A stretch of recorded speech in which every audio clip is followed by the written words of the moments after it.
Enfants de ma terre et cher AP, bonsoir. Je vous fais un petit message d'abord pour vous dire que je vous souhaite le meilleur pour l'année qui vient de commencer.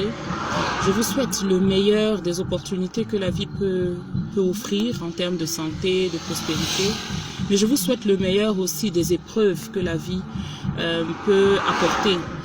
Je vous souhaite le meilleur de la force qu'il faut pour surmonter les épreuves et le meilleur de l'humilité qu'il faut pour apprécier les cadeaux que la vie vous fait.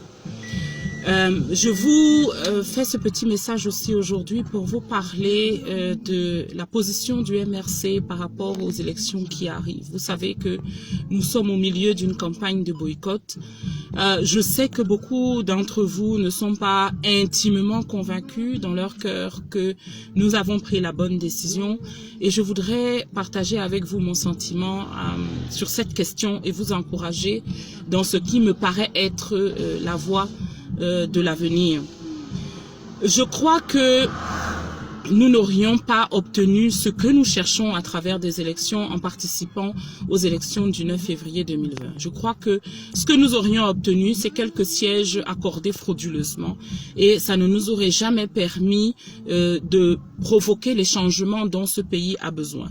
Je crois que nous n'aurions pas forcément eu la possibilité de contester les fraudes massives et d'empêcher que ces fraudes massives se transforment en majorité écrasante du RDPC à l'Assemblée. Donc, je pense que la réaction actuelle qui était de dire que nous ne participons pas aux élections est beaucoup plus impactante par rapport à notre projet de construction parce qu'elle attire l'attention de la communauté nationale et internationale sur la situation de ce pays et sur la nécessité de provoquer des changements.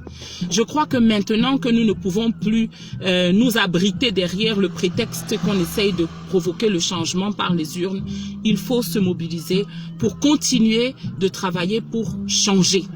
La raison pour laquelle nous avons rejoint le mouvement pour la renaissance du Cameroun, c'est pour construire le pays que nous méritons. C'est pour construire la nation que nous méritons. Et si nous ne pouvons pas construire cette nation à travers des victoires aux urnes, alors nous devons la construire autrement. Et c'est pour ça que je vous appelle. Nous devons faire en sorte que la campagne de boycott soit un succès. Nous devons mettre le gouvernement, le RDPC face à ses responsabilités. Voyons ce qu'ils diront lorsque tout le monde verra que les bureaux de vote étaient déserts, que même pas 1 million de personnes se sont déplacées pour aller voter. Comment ils prétendront encore que nous sommes dans une démocratie? Mais voyons surtout comment nous pouvons les pousser à comprendre que le temps de la dictature, le temps de la gabégie, le temps de la médiocratie est derrière nous et que à partir de 2020, nous nous engageons dans une voie qui est la voie de la renaissance du Cameroun.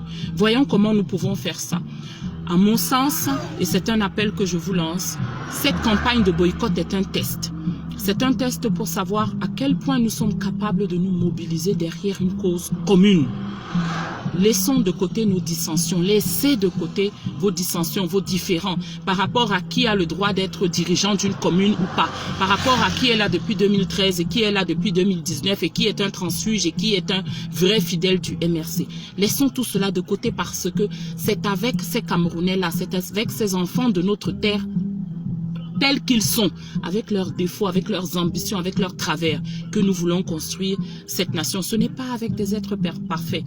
Et c'est possible. C'est possible de construire cette nation avec les Camerounais tels qu'ils sont. Laissons de côté nos dissensions.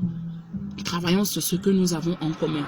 Et ce que nous avons en commun, que nous soyons du nord, du sud, de l'est ou de l'ouest du Cameroun, que nous soyons policiers, médecins, professeurs d'université ou étudiants, c'est le désir profond de voir cette nation changer. Engageons-nous derrière les actions concrètes qui vont faire que cette nation change aux yeux de tous à partir de 2020. C'est l'appel que je vous lance. Nous avons des actions qui sont en cours, des actions qui sont en préparation. Chacun d'entre vous doit être capable de dire ce qu'il a fait personnellement pour que la Renaissance devienne une réalité. C'est pour ça que je compte sur vous. Je viendrai vous voir. J'espère qu'on se verra chez vous ou qu'on se verra ailleurs pour discuter de cela. Vous savez que je suis là pour vous, et je sais que vous êtes là pour moi. Ce que je vous demande, c'est maintenant de nous serrer les coudes pour nous engager vers la phase ultime de ce combat, parce que c'est un combat que d'obtenir la renaissance de son pays, de nous serrer les coudes pour nous engager vers la phase ultime de ce combat. Il ne faudra désormais lésiner sur aucun moyen, je dis bien aucun moyen. La renaissance sera avec nous. Bonne année 2020.